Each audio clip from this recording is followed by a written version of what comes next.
The reason I do the Black Child Agenda is because back in 2011, my son was unofficially excluded from school. It was in fact an illegal exclusion.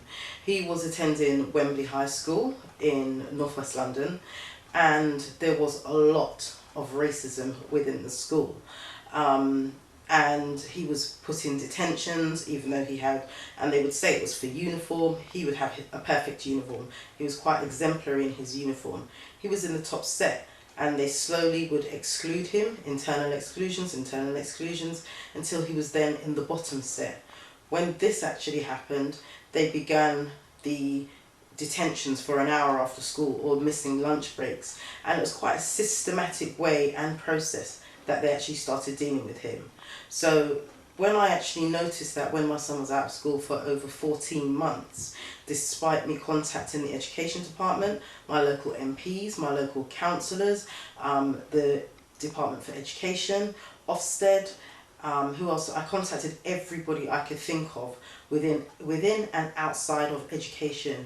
Every single organisation and group that say that they deal with young people, children, education, welfare, families, I contacted every single one of them. I'm yet to receive a response from any of them. I have never received a response. Actually, from Ofsted, just a blanket sweeping response, telling me to contact my local education department as there's nothing they can do. Anyway, my son was out of school for 14 months with no formal education besides what I was giving him at home. This was not long after my partner had passed away, so my children were going through a very vulnerable state, as well as myself. Anyway, luckily, a reporter from one of the mainstream press followed our case and actually helped us to bring it to Parliament. We also got some assistance from a lawyer, quite a well-known lawyer in central London, unfortunately not from our community, who actually was willing to take our case all the way to the High Court. And he said he would be willing to take any parent's case to the High Court who have or is still facing the issue with illegal exclusions, racism in the classroom, etc., etc. So that was the reason why I started the Black Child Agenda, because I found there were so many children similar to my son and his circumstances who were out of school. These happened to be young black boys. No school, no formal education, and no one to answer to. Children and families, they were useless. Social services, I was threatened with social services, threatened with a fine, threatened with going to court, and I said, bring it on. I'm yet to hear anything from social services because my son was not in school and it was the education department's fault. So because I saw a lot of children were out on the streets in my local area, being arrested, being harassed by police because it's now an illegal offence to be on the road, I said there's something very wrong here. There's something very wrong. It's something that we all know intrinsically there's something wrong in the system, but until maybe it happens to us, we kind of just get on with our lives. So that was the basis for me doing the Black Child Agenda. Another part of it was because one of my other sons was going to a pupil referral unit, commonly known as a PRU. And one of the teachers actually asked me to have him assessed for autism and even ADHD. And I said, what's your basis for having him assessed? He's 16 years old now. If he was autistic, I'm sure by now I would have been able to tell. She said, because he refuses to do anything with regards to food, eating food, touching food, unless he washes his hands. Now, I don't know where you come from, but where I come from, if you use the toilet or you're going to eat, the first thing you do after that, before you eat, is wash your hands. After you use the toilet, you wash your hands. So I haven't answered her, and I did not have an assessment because they actually have psychotherapists in the school system, and she was quite happy to find the funding to actually have him assessed for some issue that didn't exist, because you know that the schools actually get money for that. So yeah, it's something that they're pushing a lot. As old as my son was then, he's 19 now, as old as he was then, 16, they were still pushing for it.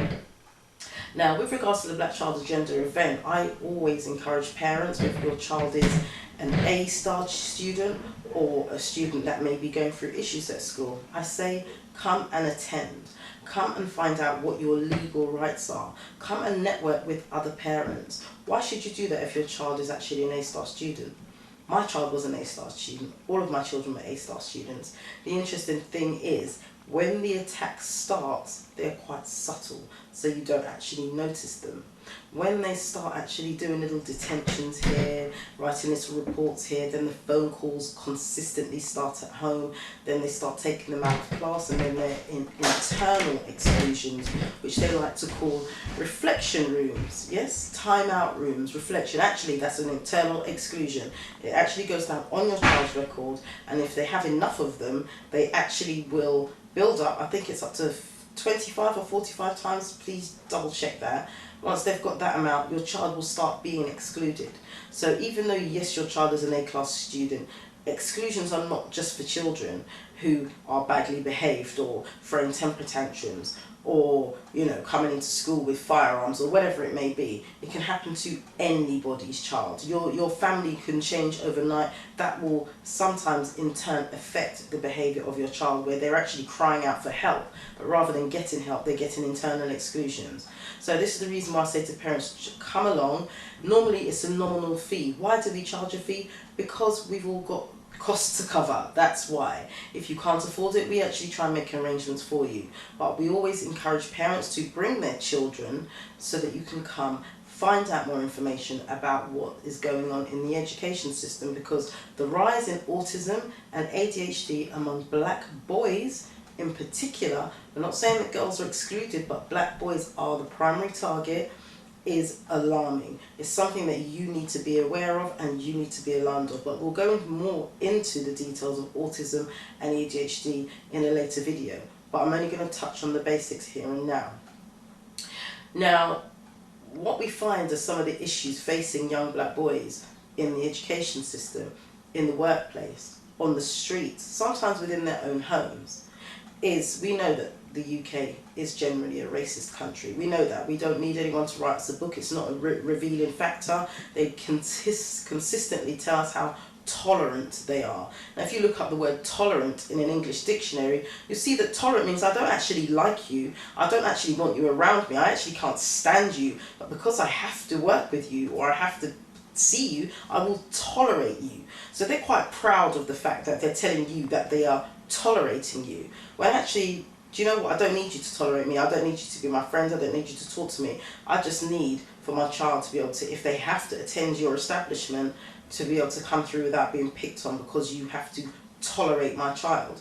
As Malcolm X, and there's many, many, many that came before and after him, have said, why are we giving our children to the enemy to educate and expect them to do the best? Now, we're not saying that our children don't thrive and don't do well in the UK education system. Yes, they do. They are the brightest students from 0 to 11. We know this. But from the age of about 13, 14, things start happening. And if you're not on top of it, you will find your child will be out of school. And nowadays that more and more schools are becoming academies where they're a law unto themselves, it is a real crisis, and you need to take action. Don't wait for it to get to the stage of, oh, my child has been excluded so many times and now they're threatening exclusion. The amount of parents that I end up speaking to when it's almost too late. It's too late. They're at the final stage now. They're having no more. Your child will be gone. And then to get your child into another school is close to impossible because, like we've said, they are academies or schools are filled, and they're blaming black people for that too. So the only alternative is a pupil referral unit, which is commonly known as a PRU. The PRU is what we call the schools to prison pipeline. Now, with regards to the PRU, it seems to be quite a relaxed attitude. There are a lot of drugs in PRUs. I'm not going to sugarcoat it because it's a fact. I've seen it. There are a lot of teachers trying to be friends with children rather than actually trying to bring discipline and order into the environment. Children tend to run pupil referral units and PRUs, not the actual teachers. So when you think that your child who was an A-class student has now been kicked out of school, I've seen so many cases where children have dealt with bereavement and they're not dealing with bereavement, Their parents are probably dealing with the same bereavement and issue, which was the same with my family. I've seen it time after time after time where something tragic has happened in the family, but rather than the schools actually support young people, what they're doing is pushing them out. Now, young people, we know they're volatile when they're 13, 14, 15, the hormones are raging, plus they're dealing with bereavement. Now, who can deal with that? So if they're not getting the support at school, they're getting support at home, but maybe not as much. Maybe the child wants to speak to somebody else. But rather than that, they end up in a pupil referral unit. From there, it's almost inevitable what's going to happen unless you can really claw it back. In my son's cases, I really had to fight tooth and nail. As then now a single parent, I had to fight tooth and nail with two strong, big teenage boys who were tag teaming against me. But I managed to, now when you meet them, they are doing very, very well. The issues facing black boys in the education system is one that is a strange one. Check it. If you're in school and throughout your school life you've been taught that you have contributed nothing to society, that you, black boy, black girl, have no history, you were born a slave, you just came out of nowhere as an adult and became a slave. You have contributed nothing, you have nothing to add, you have no value to society, whether it be London, Birmingham, Leeds, Bristol, Manchester, Coventry, whether it be Jamaica, Trinidad, Tobago, the USA, Africa, the Caribbean, because even Africa, they've divided that up and called some of it the Middle East, some of it, and they've divided up Ethiopia, etc., etc. So we know how that works with regards to the geography of it. Now, what I'm saying is that if you are in school and you're listening to them talking about the British Empire, oh, we were great, we went and conquered the world. No, what you did, you went and murdered people and took their land and divided it up amongst yourselves and made them slaves. But our children are not going to know that unless you have a parent who's on point. Not all parents are in the conscious community. Some of them prefer religion. Some of them prefer other things than actually teaching their children their history. Nonetheless, not all children are lucky enough to have parents to actually educate them on themselves. So these children sit in schools, listening to teachers, talking about, you know, the blonde hair, the blue eyes, how they were great, how they were wonderful, black people contributed nothing. Your child is then going to look at their peers and look at themselves, well, I have no value. You look at everybody else and then you start valuing them more than you value yourself. Come on now, if you're fed this, remember our children spend up to 40 hours a week in the environment that doesn't like them. Now, if they're in that environment and they're impressionable and they're vulnerable, what else are they going to think? Unless you're at home reinforcing, unless you're coming to events like the Black Child Agenda, unless you're going to different events that are out there that will educate your children, unless you're going to supplementary education schools, unless you're actually doing things like that, or buying the books or getting DVDs, unless you're doing things like that, it will be very, very simple and very, very easy for your child to then have self-doubt, self-hate, and, you know, they won't feel good about themselves. Now, that is psychologically and long-term damage to your child, because at the end of the day, if you grow up thinking that you're worthless and you've contributed and you are nothing, which is what the education system tells them, then you go on the streets after school, you're being harassed by police. Now, I'm speaking from experience, not from hearsay. My son,